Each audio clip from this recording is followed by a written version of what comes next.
अस्सलामुअलैकुम friends, I hope इंशाल्लाह ताला आप बिल्कुल खैरियत से होंगे।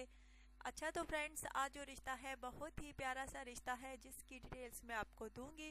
लेकिन फ्रेंड्स, डिटेल्स की जानिब जाने से पहले हमेशा आपसे कहती हूँ कि अगर आपने अभी तक मेरे चैनल को सब्सक्राइब नहीं किया सो प्लीज़ आप जल्दी से पहले मेरे चैनल को सब्सक्राइब कर लें और प्लीज़ वीडियोस को लाइक भी किया करें और शेयर भी किया करें। अगर आप रोज़ाना की वीडियोस अपडेट्स रिश्तों से आगाही हासिल करना चाहते हैं फ्रेंड्स, तो मेरी वीडियो के नीचे बेल आइकन का बटन है, आप उस पर लाजमी क्लिक किया करें ताकि रोज़ाना की जो अपडेट्स होती हैं उनसे आप आसानी से आगाह हो सकें। अच्छा तो फ्रेंड्स, आइए चलते हैं आज के रिश्ते की तफसील की जानिब। लड़की का नाम फ्रेंड्स हैरन है, तालीम इसकी FA है।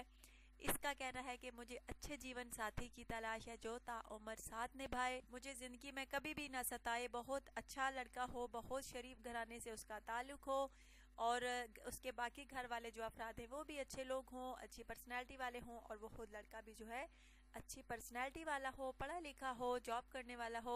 फ्रेंड्स, अगर आप में से किसी को ये लड़की पसंद है हैरन तो ज़रूर बताइएगा। तालीम इसकी FA है, बहुत खूबसूरत सी है, अच्छे नए नक्शे हैं। अगर आप में से कोई इस लड़की से शादी का ख्वाहिशमंद है तो ज़रूर सुपर डेली न्यूज़ चैनल पे कमेंट्स कीजिए, राब्ता कीजिए। फ्रेंड्स, अपना ढेर सारा ख्याल रखिएगा, दुआ में याद रखिएगा और प्लीज़ चैनल को सब्सक्राइब करना हरगिज़ ना भूलिएगा। Take care.